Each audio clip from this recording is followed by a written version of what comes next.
Most people think poison means something dramatic, a spill, a warning label, a strong smell that makes you step back. But the modern version of exposure usually isn't dramatic at all. It's quiet, routine, convenient.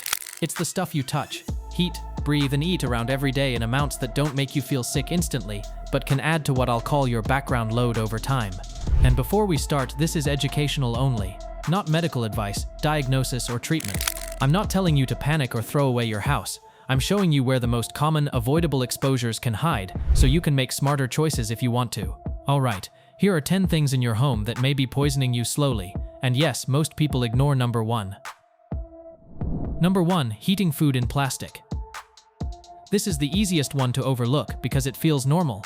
Meal prep containers, takeout containers, microwave bowls, plastic lids.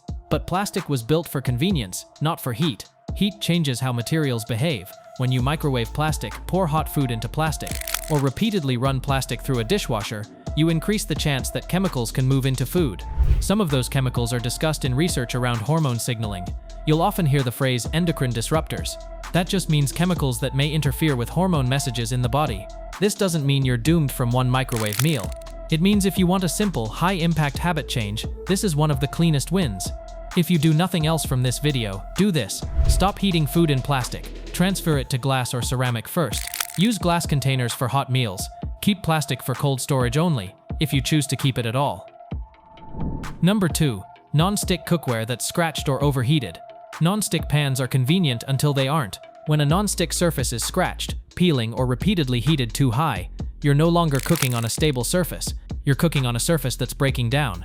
And beyond the pan itself, many people have heard of a chemical group often connected to non-stick and stain-resistant products. It's called PFAS. People sometimes call them forever chemicals because some types can last a long time in the environment.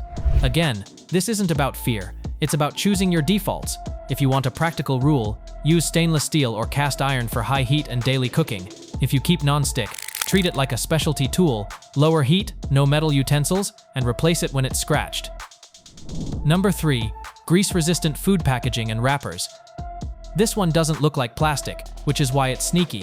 Fast food wrappers, grease-proof paper, some takeout packaging, microwave popcorn bags. Grease resistance doesn't happen by magic, it's chemistry. And certain types of grease-resistant packaging have historically used coatings related to PFAS. So if you eat a lot of greasy takeout, you're not just eating the food, you're also getting more contact with the packaging that keeps the grease from soaking through. Practical habits here are simple. Reduce how often you rely on heavily packaged hot foods, and when you do get takeout, move the food onto a plate instead of letting it sit in the wrapper. Number 4. Thermal paper receipts. Receipts don't seem like a health topic, but many receipts are thermal paper. That type of paper can contain chemicals that can transfer through skin contact. Here's what makes it worse. If you use hand sanitizer or lotion and then handle receipts, absorption can increase because your skin barrier changes. I'm not saying never touch a receipt again. I'm saying stop treating it like harmless confetti. Choose email receipts when possible. Don't let receipts live in your pockets and wallet rubbing against your skin all day. And if you handle receipts often, wash your hands before eating. Number 5. Fragrance in personal care products. This is one of the biggest daily exposures because it's repetitive and close to your body. When a label says fragrance or parfum, it can represent a blend of many chemicals. Some fragrance blends have been linked in research discussions to chemicals that can affect hormone signaling. You don't need to become extreme.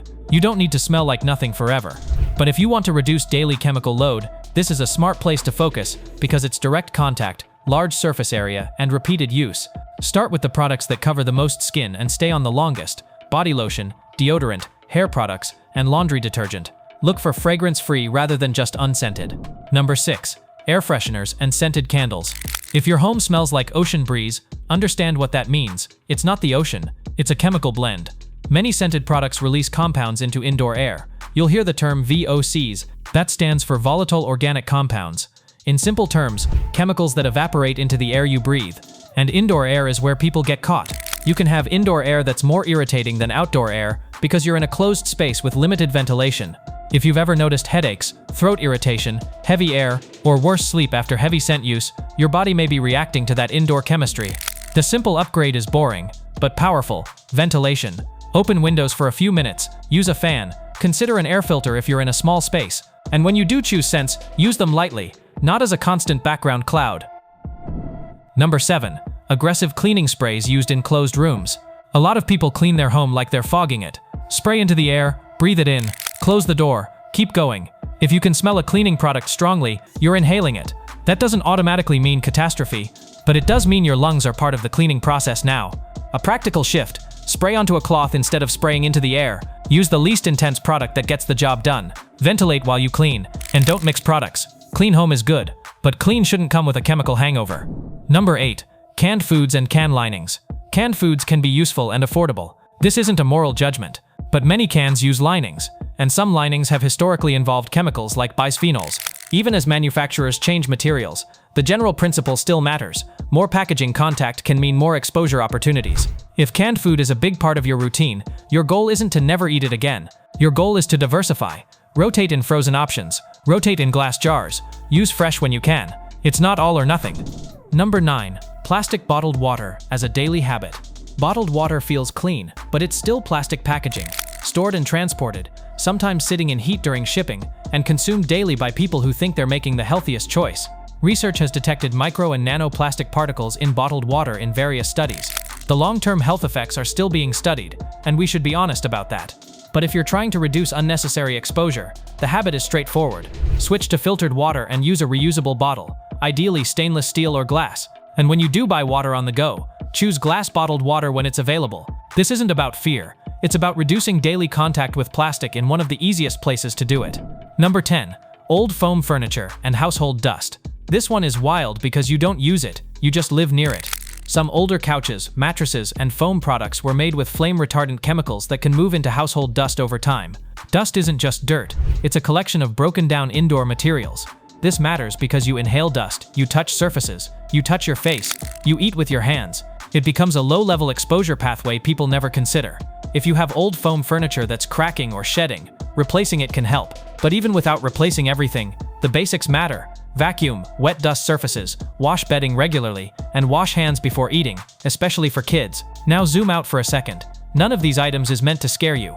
The point is that modern exposure rarely comes from one big thing. It comes from stacking.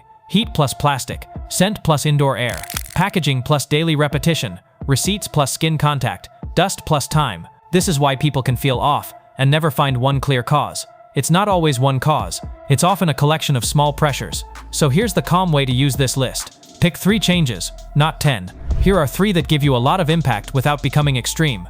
First, stop heating food in plastic. Second, go fragrance-free on your daily personal care basics. Third, reduce bottled water and switch to a reusable bottle with filtered water if appropriate. That's it. That's a real start.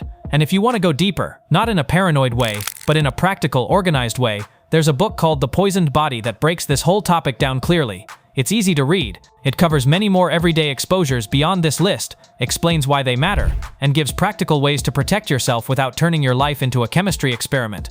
Think of it like a reference book you keep around, the kind you can grab when you're shopping, when you're choosing products, or when you just want a clearer answer to a question like, is this worth worrying about or not? If you want it, it's linked below. Buy it for yourself or for someone you care about who wants clearer answers in a modern world. Because the goal isn't to be perfect, the goal is to lower the noise and let your biology work the way it was designed to.